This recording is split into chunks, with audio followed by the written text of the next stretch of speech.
So hello guys, today we have here the Sony WF-XB700 extra bass.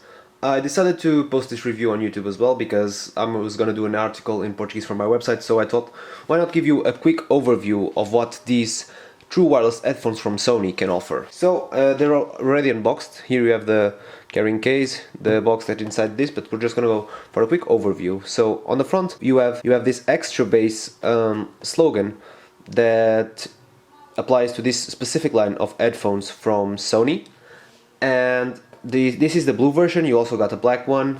On the side you got another extra bass branding, which means they are really leaning into this branding. And on the side you have some of the few features that these headphones possess, such as the 9-hour playtime, USB Type-C capability for charging, and also some things like the assistant for your mobile device.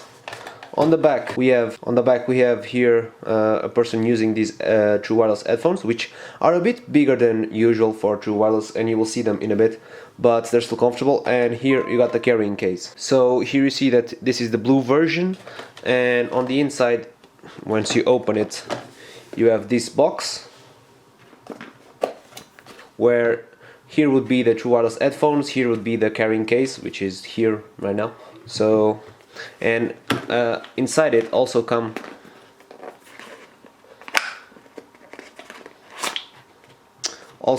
some manuals and the USB Type-C charging cable and some extra ear tips alongside the ones that are already installed, as you can see here.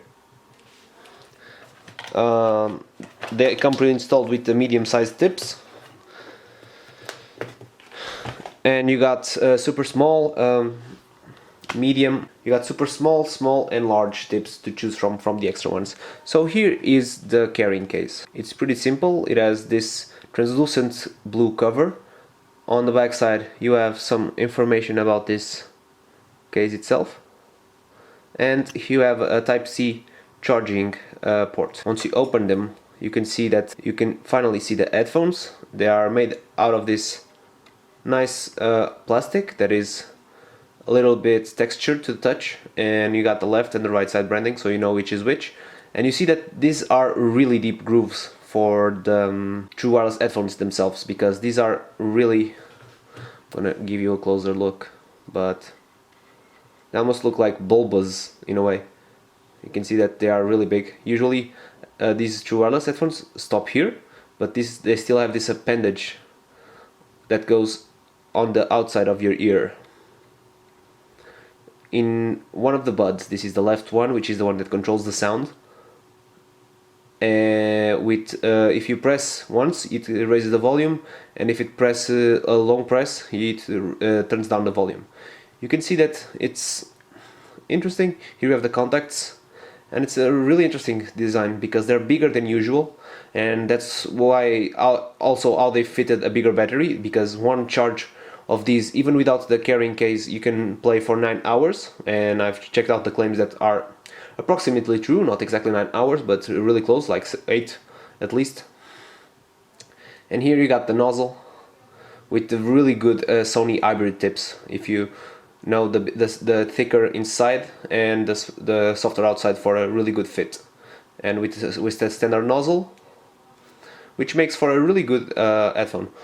And if you want to pair them, you just have to take them out, turn them both on at the same time, and you will hear a voice saying that it's pairing.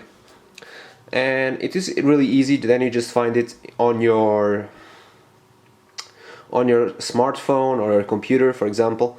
But beware that with my Lenovo computer I had some issues with the audio cutting out, but when using them with my smartphone I had none of the issues described.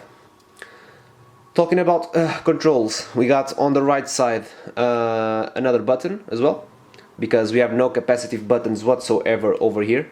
And you basically press once to stop the song or to play, you press twice to advance, you press 3 times to go back, and a long press goes to your assistant, which then you can use with your microphone embedded in these true wireless headphones, which makes for a really good experience. The microphone usually gets everything that you need.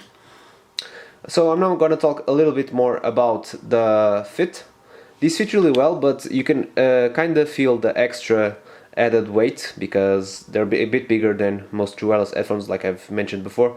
But even then, they're still comfortable, and even in exercise, because these are rated IP4X rated, which means they are a bit waterproof. Obviously, you cannot submerge them, but you can splash them with water or even your sweat, for example, if you're using them at the gym, and they will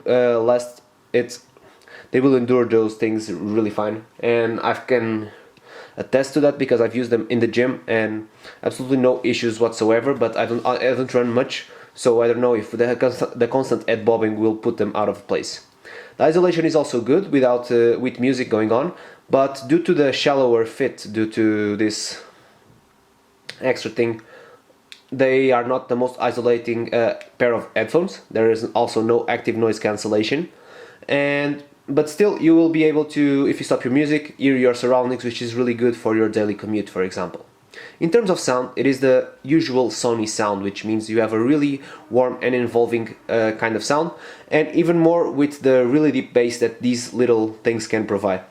They have a really good bass because it's not overwhelming, and it's with a good quality because they managed to put a 12mm driver inside of this, and usually the true wireless headphones only have something like up to 9 or 10, which means that this bigger driver is probably the reason that this bass goes really deep and has a really nice extension, and also a really nice punch. These go really loud, so they won't ever be a problem, the volume that they can put out. The mids are also really good because you can feel the guitars really close to you. It's a nice intimate sound, and the highs just kind of help the rest of the sound signature because the cymbals are crisp, but obviously it's not their strong suit. But that's also good because there's also no excessive sibilance like sometimes you got when people want to give you artificial highs. So all in all, I think these are a pretty good purchase for around 150 euros, although I don't think it's the best quality bang for buck, because I know that it's not a different form factor, but you can probably get the full-sized XM3s from Sony itself, if you don't mind either being a true wireless or just a full-sized headphone. And for just 100 euros more, you get like the best Bluetooth headphones out there, with exception of the XM4s, which are also from Sony. So I think if you're gonna buy something of this price range, you should probably just go for the extra 100 euros and get the XM3s. But if you just want something to use in your daily life, these Sonys will do just fine. But I still think that there are some Chinese offerings around the 30 to 50 euro range that can give them a run in terms of sound quality and also audio codecs, because they also might have aptX, which is really important for lossless audio streaming. And that's one thing that I also noticed with these headphones. They are really picky with the quality of with the audio that you input them, because if you just listen like to YouTube rips, these will punish you for that, because the sound gets a little bit muddy, because they really need the full quality to sound their best. So if you have any doubts about this review, which was really quick, because I just wanted to give you some information, just let me know and I'll do my best to answer them. So as always, see you in the next video, guys.